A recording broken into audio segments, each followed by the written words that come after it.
तीन दामाद की सास पार्ट 1। कावेरी जी के पति का देहांत हुए काफ़ी वक्त हो गया था। कावेरी जी की 3 बेटियां थीं, ईशा, मोहिनी और सुहाना। तीनों ही काफ़ी होशियार और नौकरी करने वाली थी। लेकिन उन तीनों से कावेरी जी इतना प्यार करती थी कि उनकी शादी की उम्र होने पर भी उन्हें पराए घर भेजने का उनका मन ही नहीं हुआ। अरे तुम तीनों मेरे कलेजे का टुकड़ा हो। जब भी तुम्हारी शादी के बारे में सोचती हूँ ना, बड़ा डर लगता है।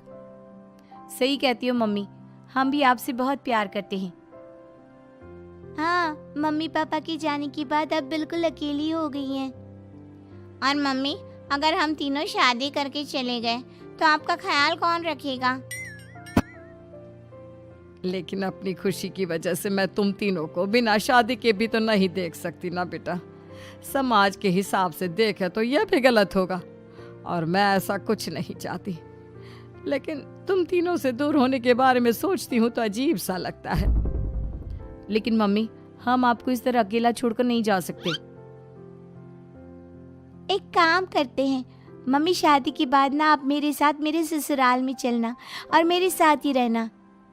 अच्छा, और तेरी सास मुझे रहने देगी तेरे ससुराल में? अरे बेटा, वहाँ ऐसा नहीं होता। बेटी की माँ कभी अपनी बेटी के ससुराल जाकर नहीं रह सकती।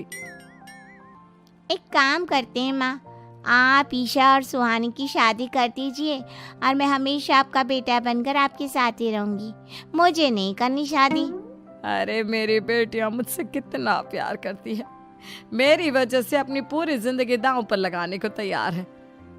लेकिन मैंने ना इससे भी एक अच्छा उपाय सोचा है। क्या मम्मी? अगर आपके पास कोई सोल्यूशन है तो फिर क्यों परेशान हो आप? बताइए, क्या करना चाहती हैं आप? मैंने सोचा है कि अखबार में इश्तिहार देकर तुम तीनों के लिए 3 घर जमाई दामाद ढूंढ लूंगी। वैसे भी नौकरी तो तुम तीनों अच्छे से कर लेती हो, कमा भी अच्छा खासा लेती हो। कोई भी लड़का तैयार हो जाएगा तुमसे शादी करने के लिए। अरे मम्मी, ये हुई ना बात। इससे हमें आपसे दूर भी नहीं जाना पड़ेगा और आपको अकेला भी नहीं रहना पड़ेगा। हाँ मम्मी, ये बहुत अच्छा तरीका है। मैं तो कहती हूँ आज ही अखबार में ऐड निकलवा देते हैं। बिल्कुल, आज ऑफिस जाते वक्त मैं ये काम कर दूंगी। और कुछ ही दिनों के बाद कावेरी जी को 3 घर जमाई दामाद विवेक, सुमित और अविनाश मिल जाते हैं और वो उन तीनों लड़कों से अपनी तीनों बेटियों की शादी करवा देती है। शादी के कुछ दिन के बाद, अरे अब शादी हो गई, छुट्टियां खत्म, तुम तीनों जाकर नौकरी करो, कुछ काम करो। अरे मम्मी जी, कमाल करती हैं आप। अब घर जमाए इसलिए थोड़ी ना बनाए कि हम बाहर जाकर नौकरी करें। मम्मी जी, मेरा तो घर जमाई बनने का मकसद ही यही था कि कमाने वाली बीवी मिल जाए। बाहर जाकर काम करने से तो मेरा दिल घबराता है। घर का कोई काम है तो बता दीजिए मुझे। अगर ऐसी बात है तो शाम का खाना बनाओ। मेरी बेटियां नौकरी से थकी हारी आती है, अब नौकरी नहीं कर सकते तो कोई बात नहीं, घर का काम करो तुम लोग। मैं तो घर का काम करने में बहुत खुश हूँ। बस ये बाहर धूप में निकलना, रास्ते में जाना, नौकरी करना, ये सब मुझसे नहीं होता। बिल्कुल ठीक कह रहा है सुमित। अरे गर्मी में, बारिश में, सर्दी में घर से निकल कर जाना और उधर बॉस की चिक चिक सुनना, इससे बढ़िया तो यह है कि मैं घर में झाड़ू पोछा कर लूँ। ठीक है, फिर तुम झाड़ू पोछा करना। अविनाश शाम का खाना बनाएगा और विवेक तुम सुबह का नाश्ता और खाना बनाओगे। मेरे तीनों दामाद घर संभालेंगे और बेटियां नौकरी करेंगी। अगले दिन सुबह के वक्त, मम्मी मुझे ऑफिस के लिए देर हो रही है, नाश्ता चाहिए। अरे उस विवेक से कहा तो था कि सुबह का नाश्ता उसे उठकर बनाना है। अभी जाकर देखती हूँ क्या कर रहा है विवेक। अभी तक सोया हुआ है क्या? सुबह के 10 बज गए हैं। सोने दीजिए ना मम्मी जी, क्या हमेशा हिटलर की तरह हाथ में डंडा लेकर खड़ी रहती हैं। मैंने कहा सीधे उठकर खड़े हो जाओ और जाकर नाश्ता बनाओ। लेकिन मम्मी जी, बिस्तर में से निकलते ही कोई नाश्ता कैसे बनाएगा? 2 मिनट, वॉशरूम जाकर आता हूँ। बिल्कुल नहीं, सीधे रसोई में पहुंचो, मेरी बेटी को ऑफिस जाने में देर हो रही है। कुछ देर के बाद, हे भगवान, दोपहर के 12 बजे हैं लेकिन घर इतना गंदा पड़ा है। सुमित से कहा था मैंने समय पर झाड़ू पोछा कर देना। सुमित, कहाँ हो तुम? क्या हुआ मम्मी जी? सुबह की चाय तो पीने दीजिए। आप भी हद करती हैं, चिल्लाती ही रहती है। ये सुबह की चाय है या दोपहर की चाय? अगर तुम 12 बजे उठकर सुबह की चाय पियोगे तो क्या शाम का खाना रात के 3 बजे खाओगे? मम्मी जी चिल्लाइए मत। बताइए बात क्या है? अरे 12 बज चुके हैं, अभी तक झाड़ू पोछा नहीं हुआ। घर में देखो कितनी गंदगी है। अच्छा, तो आप इसलिए परेशान हैं। वो क्या है ना मम्मी जी, आज मेरे हाथ में दर्द हो रहा है। रात को उल्टी करवट से सो गया था, हाथ हिलाया भी नहीं जा रहा। कौन से हाथ में दर्द है दामाद जी? इस सीधे हाथ में मम्मी जी, हाथ हिल भी नहीं रहा है। विवेक, सुन लिया तुमने? सुमित के हाथ में इतना दर्द है कि बेचारे का हाथ भी नहीं हिल रहा। आज तो ये खाना भी नहीं खा पाएगा। तो एक जन का खाना कम ही बनाना। ठीक है मम्मी जी। अरे नहीं मम्मी जी, मेरे कहने का मतलब वो नहीं था।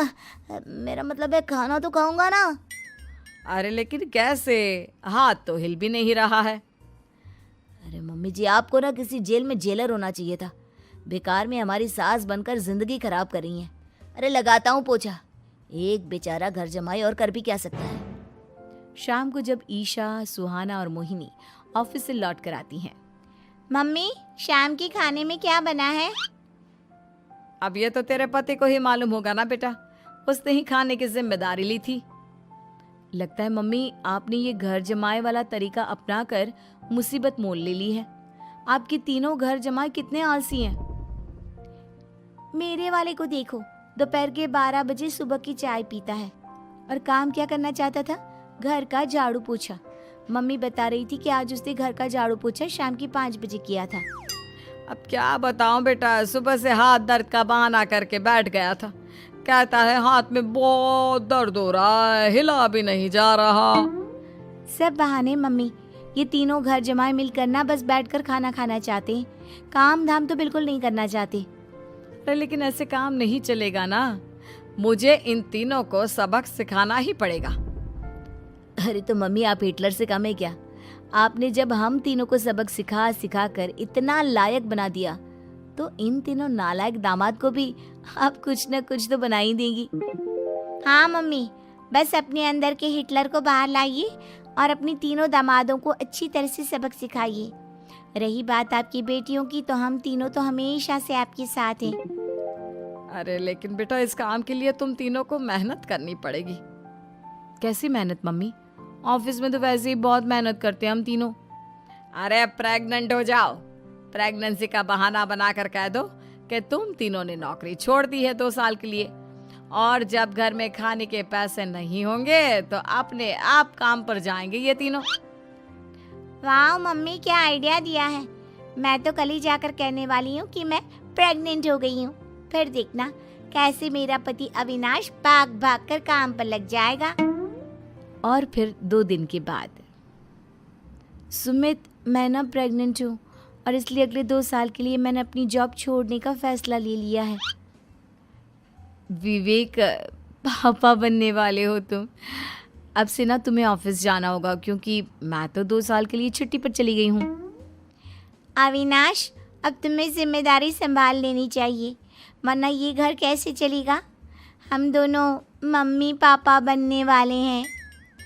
लेकिन कावेरी के तीनों आलसी दामादों पर अपनी बीवियों की बात का कोई असर नहीं हुआ।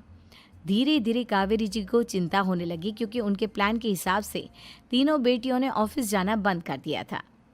आखिर क्या तरीका अपनाएंगी कावेरी अपने आलसी दामादों को काम करना सिखाने के लिए? जानने के लिए सुनिए इस कहानी का पार्ट 2।